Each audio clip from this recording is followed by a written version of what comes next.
So apologies for councillors Julie Hutchison and Stephen Alfred. Okay, thank you very much. At this junction, I'd like to jump straight to item number 4, as opposed to doing declarations of interest. And I'd like to welcome Trevor Nicholas. Okay, if you'd like to. Thank you. Thank you very much. Okay, just stand here. Lovely. So I've been asked to speak about the Living Well and Early Help Service, of which you're all a part. I'm Chief Executive of Aspire in Ryde, so that's kind of why I'm here. We employ the staff on the contract and can take a lead on it along with other partners. So just really want to run through a little bit of the history of what the Living Well and Early Help Service is, how we designed it, and what it does really for information. But please feel free to ask some questions. I've got some blurb actually, which I don't know if you want to pass some of those around. There's a couple of copies of our annual report as well that I'll leave there. So essentially, the Living Well service isn't a new service. It used to be run by Age UK. It's commissioned by the Isle of Wight Council alongside the NHS, and they re-tendered that a couple of years ago now, with the contract beginning in April 2022. And I think it's worth going back a little bit before that, because what happened, as you'll no doubt remember during COVID, is that a lot of areas of Ireland that had good community work in place were kind of seen as getting up and running with a lot of the response to COVID, perhaps quicker than other areas. So you were one of those areas, Ryde was one of those areas, and so were a few others, West Wight particularly perhaps. And I think when the council recommissioned this service, they wanted to kind of build on that and build on how those communities had built their own resilience. And so that was what the spec was like when it came out. And so some of us got together in this room, actually, initially, to kind of discuss how we might answer that tender and what the service would look like if we were to create something a bit different. And so we spent some time doing that, and as you know, we tendered for it. And so the partnership it's Aspire, it's Ventnor Town Council, it's Pan Together, who's an community organisation in Newport, and it's West Wight Sports and Community Centre. And we got together to do this, tendered for it, and won it. And so we started delivering that service, as I said, in April 2022.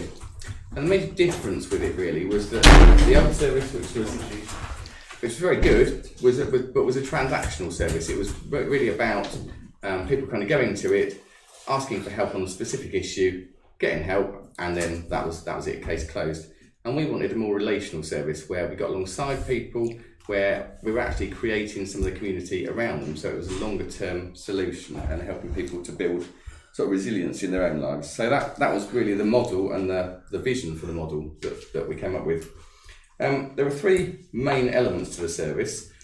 So if you contact us by phone or email, you get through to the first point of contact, which is essentially a call centre. It's receptionists at the end of the phone, but they're trained receptionists, trained in kind of signposting people and assisting in a lot of situations. And probably half of the calls that we deal with and half of the people that come to us are dealt with at that point, by being given information, by being helped into other services, or just by sometimes just by being given a friendly ear to listen to. Then there's the outreach element, which are individual workers who will go and speak one-to-one with people, and sometimes that's assisting them in either getting out of a crisis point or averting a crisis point that they're about to reach. And really the service is focused around people who are experiencing isolation and loneliness, or mental and physical health needs, or financial needs. And as you probably know, quite often people who are experiencing one of those quite often experience more than one of those at the same time. So sometimes they're quite complex cases that people are dealing with. And then the third strand of that is community development, and that's kind of focused around setting up groups in communities, and this is Ireland-wide, of course, encouraging peer support within communities and assisting and encouraging those who want to help others. And a lot of that work has been based on sort of work that Tony's done here. It's been really helpful in assisting kind of others and in training others in the service to kind of go out and do that in different areas. And I think probably fair to say you're instrumental in actually in the model of the service, because at one point there was a discussion around whether we had integrated workers or whether we had a separate service, and I think you argued very strongly that should be separate, I think rightly. So so there's three strands, they all link together, but they're really about building the resilience of the community as a whole and helping people to answer their own needs in the end by building their own networks, by making friendships and by sort of those social things that help each other. So it's been really successful. So in the first year we were nominated for a national award and won it. So we won the Gold Award at what was called the IE's Public Sector Transformation Awards, which I'm told is quite big in social care. I haven't heard of it, but it was a big do anyway. And we won the award for transformation in health and social care nationally, and that's kind of put us on the map a little bit, which is great. So we've been asked to speak recently in Reading and Birmingham about the service that we're providing.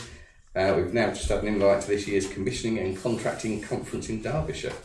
So the service is getting noticed, and we're getting to go to some. I've not yet to be invited to somewhere sunny, but it's good. We're on the map, and the service is doing good things.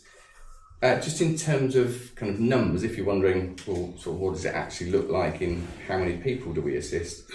In September alone, we had contact with 1,478 people across the island. So a lot of those come along to the groups, and that's it in terms of the interaction. But when they come to the groups, they're making friends with people, making friends and networks within their own community, and that's then blossoming into other things outside of what we do, and that's the whole point really in the service.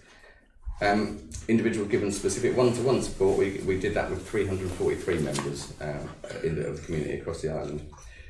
And I think the real success stories are people that we had one lady in one of the villages in the island who was very isolated, wasn't going out at all, started coming along to a group in the local community centre that we ran, really started to make a network of friends.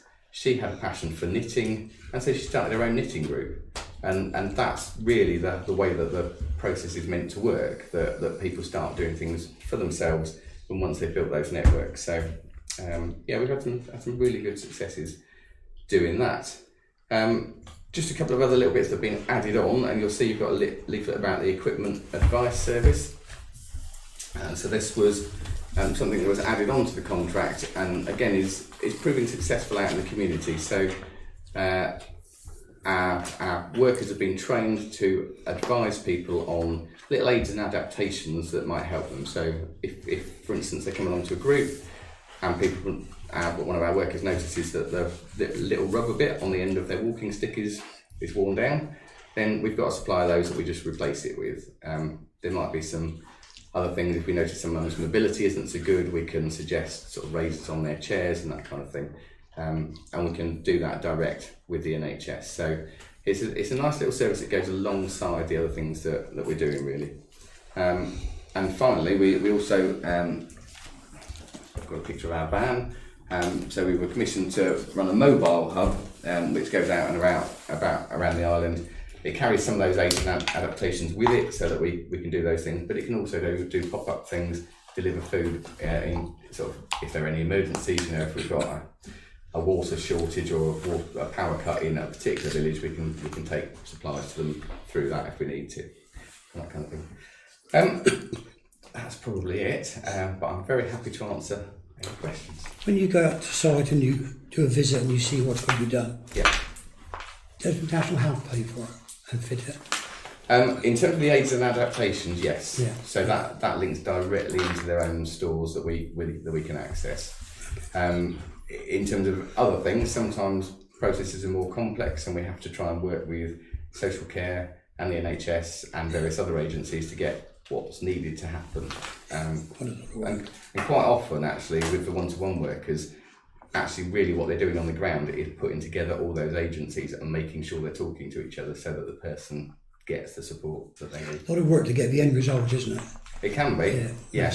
Yeah. I mean, there's a lot of really good work from the community work that works with a lot of people at the same time. Yeah. But then you do get complex cases which takes an awful lot of work to get it right for one person on the case. Yeah, Oh, age groups, I take it it's across all age ranges. it is. And Yeah. is there any particular area on the Isle of Wight that you focus your work on than others? Age groups, it's 18 plus, so it's not a children's service, although we do interact with families and we do signposts for family support. And one thing that's quite interesting is that since it's moved to us from Age UK, the age spread has become quite a bit wider. And I don't think that was that they were doing anything specific, but I think perhaps people didn't want to contact Age UK if they were in their 30s, for instance. So that's something that we've noticed. In terms of geographically, we map where we've got groups and where some of that work is stronger than others. So we focused on some of those areas. So I think the initial focus for the first year had been about getting some more services in the Bay area, because that would seem to be underserved, and into Cowes and East Cowes, because those were the areas of, I suppose, larger population that were perhaps lesser served at the time. But we work all over, and of course we interact with what you're doing here in Ventnor. The idea is that we've never wanted to tread on kind of toes of, if communities are doing things, then absolutely fantastic. It wasn't about Living Well, the Living Well service coming in and taking over. Yeah. It was about how can we support to do that more, really. So, yeah. I'm just, if you could, curious about how you're funded. Are you funded centrally or locally? Yeah. And if you want to get more funding in the future, where would you go? That's a very good question. That's always difficult. I just think because you're doing a valuable role now, yeah, and you want to develop, I'm sure. Yeah, so we're funded through it's through something called the Better Care Fund, which sits with a local authority but is jointly commissioned with the NHS and the Isle of Wight Council. I think there is almost no chance of them increasing the money, although there are small pots and small extra tenders, such as the van, for instance, that they will put out from time to time, that can increase it. One of the benefits of us being a third sector organisation and delivering it is that we can apply for grant funding, and so there are things that we do that we apply for alongside Living Well that can enhance it and can work alongside it, from places like the lottery, also from other pots that the council hold that aren't their commissioning pots, but they're sort of central government funding that have come down for certain things. Any other questions?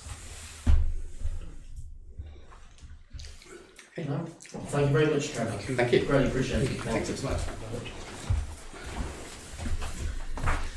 Okay, so if we go back onto the main agenda, so item number 2 is declarations of interest. Are there any? No? Thank you very much. Okay, so item number 3 is the minutes of the meeting that was held on the 14th of August. First, for accuracy.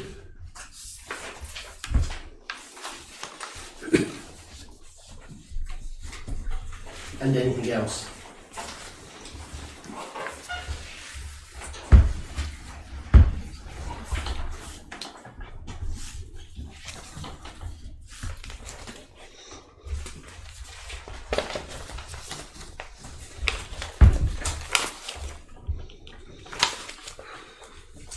Okay. And then we go on to the minutes of the HR committee that was held on the 21st of August. Again, for accuracy.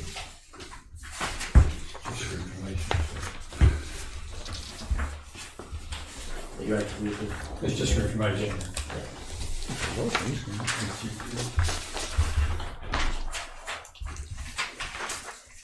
And minutes of the planning committee.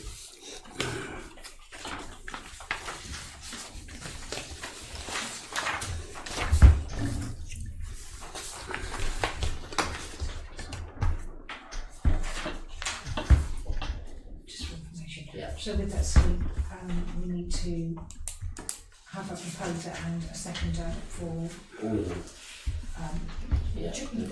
just for the for the town council meeting 14th of August. Yeah. Okay, so can I have a proposer for the town council minutes on the 14th? Okay, Mark, and a seconder? Okay, can we see show of hands, please?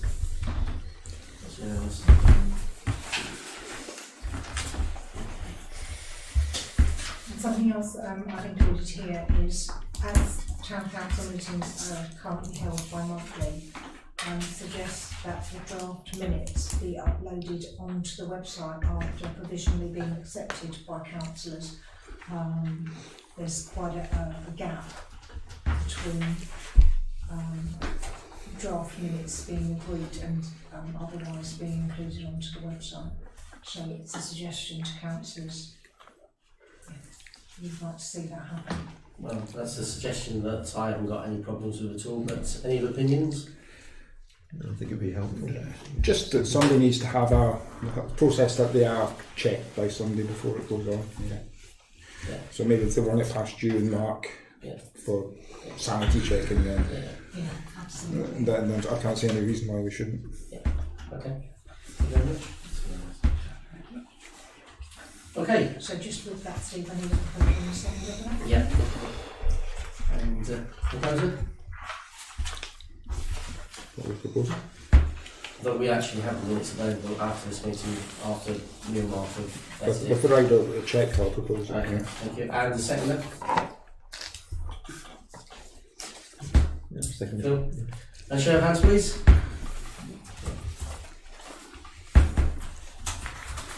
Okay, that's on to the finance report. Over to you, Gareth. Basically, the report follows the format that was presented by the former town clerk. I've tried to expand a bit on the paragraph 4 of the budget monitor to tell you areas where I'm concerned that there will be an overspend.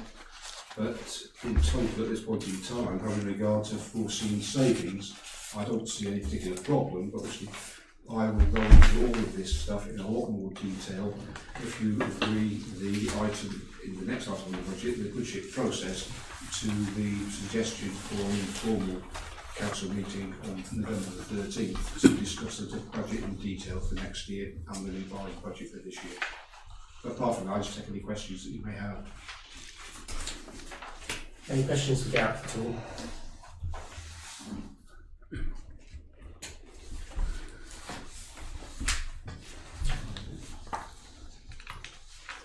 Okay. If there's no questions for Gareth, then I have a proposer for the finance report, please. That's Steph Tingley. And a seconder, please.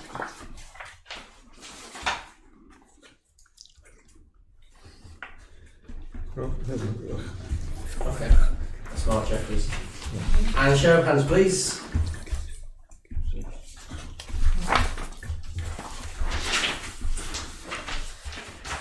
Budget, Gareth. Again, I'm just suggesting a budget process to you for next year, which basically follows what you've done in previous years. I'm relaxed about it, and if anybody wants to suggest any improvements or changes to it, then I'll welcome those comments. I think the good news is it gives us, it goes through several stages and gives us an earlier input, and if there are issues, it gives us more time to think about how to deal with them. Yeah. It looks sensible to me. Yeah, does to me as well. Any other questions or comments though?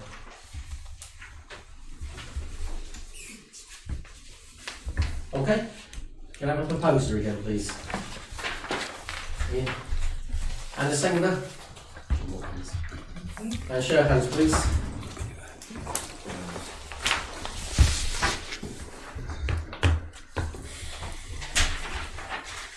Okay, Gareth, did you want to say something about the report on the external auditor? Yes. And also who they are?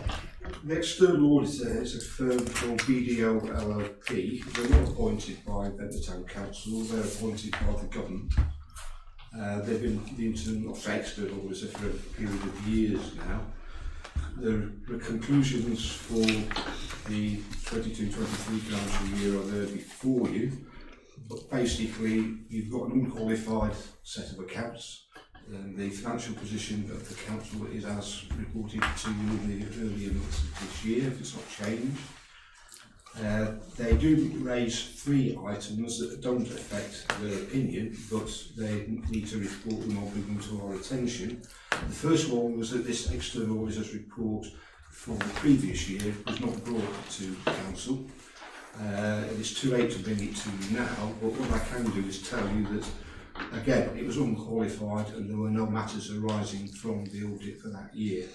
And the second one is just a technical thing and the third one of technical things where an error had been made on this year's submission, but it's of no real consequence. It has no impact on the accounts. It's just something that I will put right when we come to do the return for next year.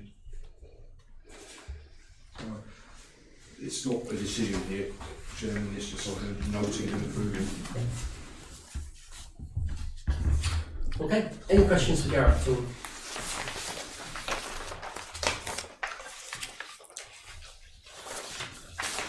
No? Okay, Pete?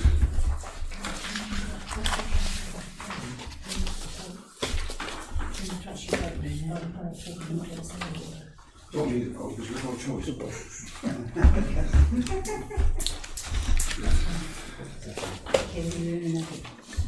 Okay, item number 8 is appointments to the Town Council's various committees and working groups. So I've got one amendment to this, and that amendment is 1C. There's a current vacancy in the Assets and Services Working Group, and Councillor Toogood has expressed an interest in joining this group. For confidential reasons, that decision is going to be delayed until the next meeting, so it's just for noting. Okay, so it goes to the first one, which is there's a current vacancy in planning, and Councillor Jim Toogood has expressed an interest in joining this committee. So can I have a proposal for that, please? John Watkins, and a seconder. Phil Warren. Okay. Thank you. The second one is a current vacancy for the Community Support Funds Committee. I don't believe that they meet that often, but you can tell me if I'm incorrect, Tony.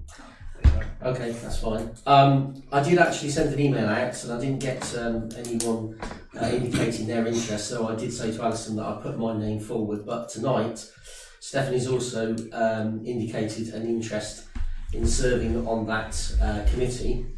I'll take a steer from Tony on whether 2 people can attend that meeting or not. That would be fine. I don't know whether there was a quorum suggested in the initial setup of that committee. There's 2 members of the public and up till now been 2 councillors. Brian Lucas was the other councillor, who's obviously stood down now. Phil Warren is on that committee. I think that 3 on the committee would be totally acceptable. It doesn't meet very often, every few months, 2 or 3 months. How do people feel about that? I mean, we will be changing the decision we made when we set the committee up, which is fine, as long as the community is right. Yeah. I mean, the only issue is it was a balance between council and non-council, whereas now it's going to be more councillors, but I mean, it really doesn't really matter. Okay. Are we comfortable with that or not? Let's be straight on that. I mean, I'm comfortable, I'll take Tony's steer, so I'm comfortable.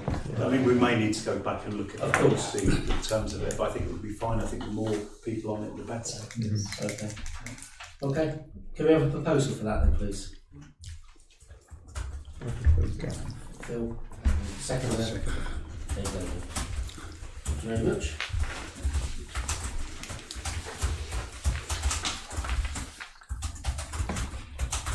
There's a requirement for the Town Council to appoint a new chair of the CSF committee.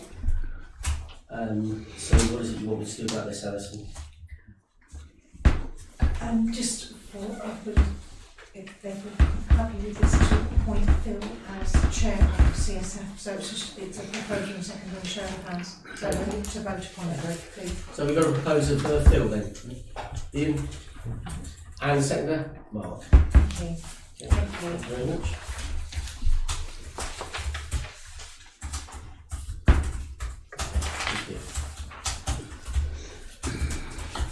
Okay, the next one is a policy that the council needed to coincide with the changes in data protection law.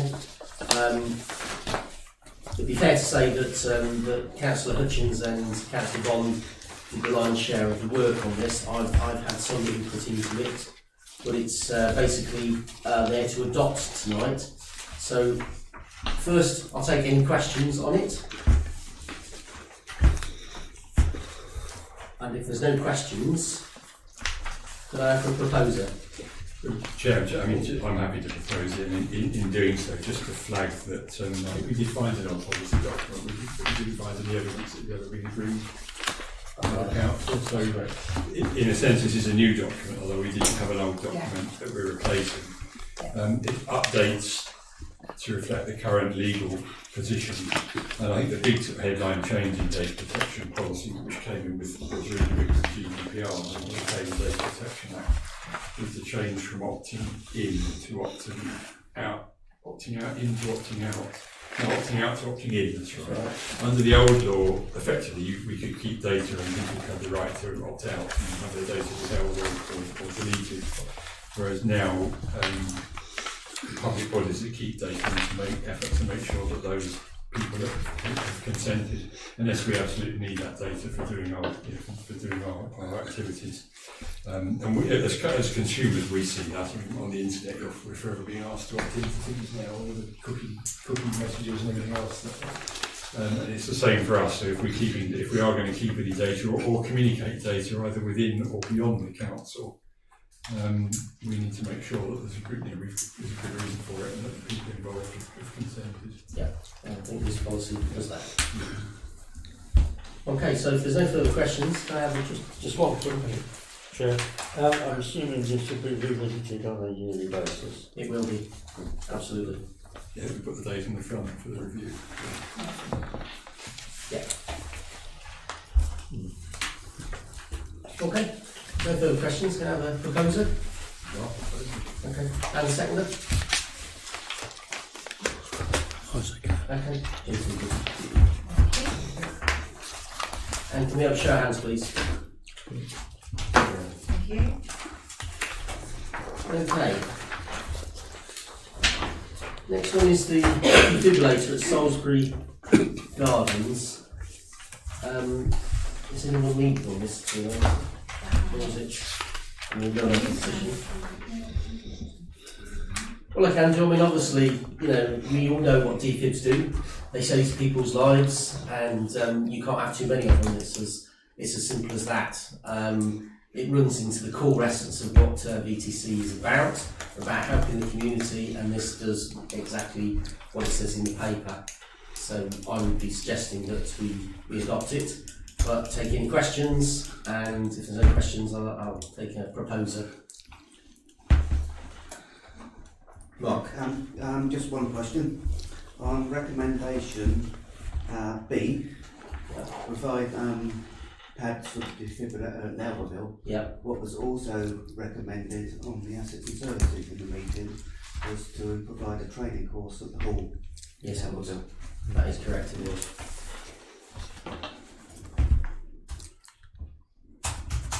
Valid in England, yeah.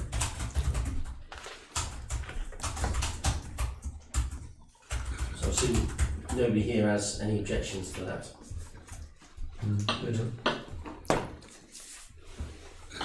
Okay, if there's no further questions, can I have a proposer? That's Jim Too Good. And seconder. Thank you. And show of hands, please. Thank you.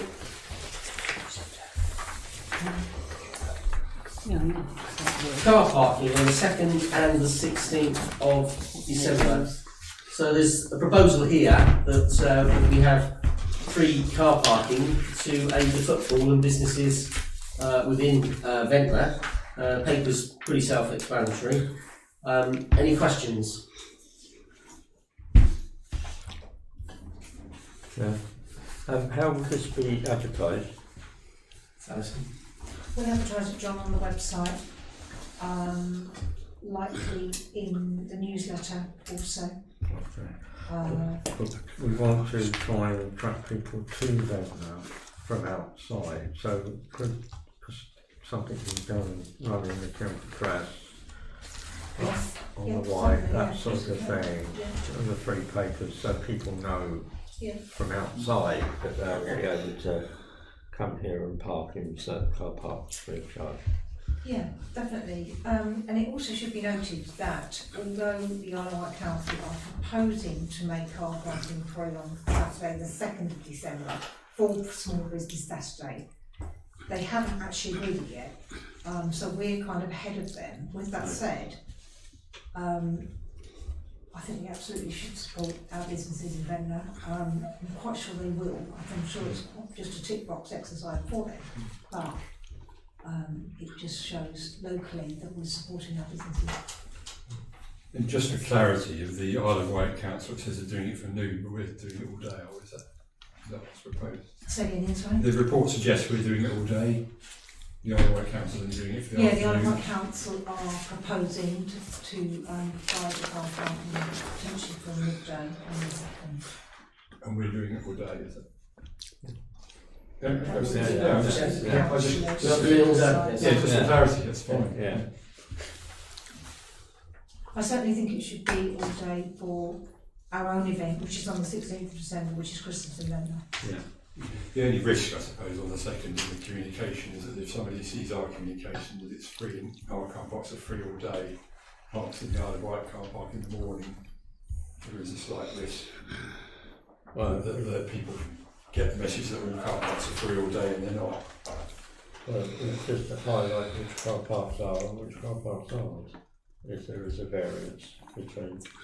I think when we've offered car parking free before, Brian Roberts puts the signs out the night before. So on a Friday evening, probably about 8 o'clock, he'll put the signs out, car parking free. We have our own signage, so it's quite clear that car parks are free. But you know, we could actually overwrite that and put an actual time on there, but we've usually done it for the whole day before. And if people park in the Island Council's car park and get a ticket, then that's down to the Island Council, not affecting property, not us. Yeah, and you know, with that, if somebody's parking in, say, Central Car Park and they're parking at 11 o'clock in the morning, haven't paid, I would like to think the Isle of Wight Council are going to be advertising the fact that it's going to be free from 12 properly. And but then if they're parking in the Isle of Wight Council car park and they have parked incorrectly. True, but I mean, it just seems to make it just complicating the matters for a handful of pennies, really. Yeah, well, it is done. Yeah. I think the best thing probably to do if we put something on our website is to just make sure in brackets at the end it says, please note the Isle of Wight car parks are only free from noon, I think, just to cover ourselves in case somebody sees it. Thank you. Yeah, fair enough. Yeah.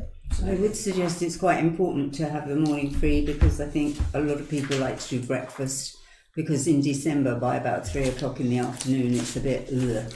Yeah, sure. It's morning is probably a good trading time for a lot of the places. And certainly with Christmas in Ventnor as well, there's going to be music at Spring Hill Gardens from earlier on, so it's worth, like John said, for pennies it's worth doing it both for the whole day, in my opinion. Okay, so if there's no further questions, can I have a proposer?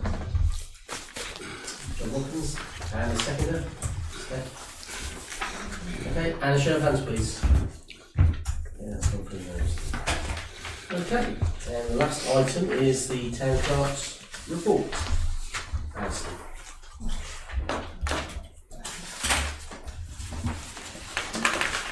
I've got 2 minutes on. Okay, just running through this. Beach safety team have done a sterling job in the season. As you can know, it's the hottest September on record, and Ventnor Beach was crazy busy than ever last month. Officially, beach safety should have finished on the 3rd of September. However, with the hottest weather on record, they came back and continued beach safety until the 22nd of September, when the weather turned cooler and wetter. So our thanks goes to Bethany Whitehead, Jack Wongfor, Brian Roberts, and also our volunteer Davin Gibbs. The service ran very smoothly and very professionally, and they were very quick off the mark to return to what was a closed first aid point very early in September. So thanks to them. Beach cleaning. Brian Roberts has kept Ventnor's beaches absolutely spotless, clean and tidy through the summer, and it was his innovative idea to provide flags at each bin so that people could depict where to put their rubbish, and hopefully that kept the beach a little bit more litter free. Fell running event over the weekend of the 9th, 10th of September. The fell races came to Ventnor. Saturday the 9th was the hottest day of the year, and there were 150 runners started at 11 AM from the seafront. They ran up the Cascades. I was one of the volunteers helping with traffic management, and was just on the corner of Piers Street and Albert Street. And then Mark was also volunteering as well. There was a further race that day at 3 PM, and then on the Sunday there was a half marathon, and awards were presented by Deputy Mayor Mark Jeffries. So it was all in all a very successful event. But if you want to add anything else to that, Steve or Mark? No, Mark did a sterling job, and we're working with Ride Harriers, and we'll have an update when we've finally got that meeting. Then the Community Support Fund, from the monies raised at Bond Church Open Gardens, Bond Church Community Association kindly donated the monies they received. Chris Gorski is the chair of Bond Church Community Association and presented a cheque to our mayor for £1,000 and a further cheque of £500 to Kirsty of Better Days Cafe, so that is much appreciated. Just on that, Yeah. chair, through to the chair, do we know what the balance is at the moment roughly on the fund? I don't at the moment, but I can find out for you. Ventnor Community Food Bank, our Community Development Officer Tony McCarthy met the chair of Wootton Parish Council, Barry Helstone, and their assistant parish clerk, Lorna Morley. And Wootton are interested in setting up their own food bank. The Harvest Festival at St Catherine's Church collected food and raised £350 for Ventnor Community Food Bank, and Tony gave a presentation about the work of the food bank during the service. Ventnor Youth Club have been very active. Jordan has successfully applied for several grants, and it's amazing work that she's done. We've been awarded just over £3,000 from the Community Capacity Grant, and just short of £3,000 from Sports for England. The grants will enable Ventnor Youth Club to continue to provide free access to opportunities and sessions for young people. It includes hire of Roof Valley for basketball and badminton sessions, and to purchase any necessary equipment. And the Sports England grants enable children, staff or volunteers interested in pursuing a career in sports leadership to receive nationally recognised qualifications in leading basketball, cricket, tennis and beach sports. The Community Capacity Grant will provide cookery classes for children and their families. Cookery classes have actually run previously here in the green room kitchen, and they've been a huge success, concentrating on family meals and a budget, and it just helps to give the children confidence in the kitchen. Importantly, the grant will also provide much needed additional resources by way of additional sessional youth workers to assist Jordan in her work. Also on the youth club, they attended a Victorian Life workshop. They had a visit from the Isle of Wight Heritage Centre. They ran a workshop focusing on Victorian life. The children were able to explore what rural Victorian life was like. They were able to dress up in Victorian clothing and try on some replica clothes from the era, mirroring some of the lives and jobs our Victorian ancestors had. The Wellbeing Cafe, Cafe members enjoyed an afternoon as guests of their bowling club. It was a chance for them to try the game of bowls in a lovely setting. On another occasion, 2 visits were arranged to Ventnor Heritage Centre, and the members were able to explore some of the history of the town. The group had its final putting session of the season at Putting Green in Ventnor Park, and thanks goes to Jack Patilla of Tea in the Park for hosting those sessions throughout the summer. The Macnaughton Howe Festival takes place at St Catherine's Church on Friday the 27th and Saturday the 28th of October. The classes are a real mixed bag, many and varied. It is about love of producing all things creative and not being professional. Classes are judged, but in the name of fun. Every entry is valued and appreciated, and it's for adults £1 and competitors and exhibitors 50p with children free. Our Place, in combination with Warm Spaces, the September Our Place at St Catherine's Church included guests from Sight for White, Veterans Outreach, Footprint Trust, Living Well Early Help, and Baby Box Isle of Wight Ventnor Community Pantry. Just to note, there will be no Our Place at St Catherine's Church for the month of October, but the next session will be held on Thursday the 23rd of November, and lunch is available every Thursday as part of our Warm Spaces initiative. And thanks goes to our growing team of volunteers who are making this project such a success. And finally, Christmas in Ventnor is happening this year on Saturday the 16th of December. With an opportunity to make a lantern for this year's parade, lantern making workshops will take place on Saturday the 2nd and 9th of December at St Margaret's Hall and also at Better Days Cafe. There will be craft marks in St Catherine's Church, fundraising for St Catherine's School and Baptist Church, a Santa's Grotto, lantern parade and winter carnival featuring Ventnor Comic Jazz Band. Music in Spring Hill Gardens featuring popular local performers and free storytelling sessions during the afternoon. The carnival procession to Ventnor Park for carols in the park will start at around 6 p.m. and the singing will be led by Abbey Brass and the Uncliff Singers with tea and coffee and mince pies supplied by Isle of Wight defibrillators, and Santa will be there. Thanks goes to Jodie Berry and Craig Ice Cream for their donations of fabulous presents. And that's it. Thank you, Chair. Okay, that's the end of our agenda. So thank you very much for attending and a productive, positive meeting. Thank you very much. And that's the meeting ended. Thank you.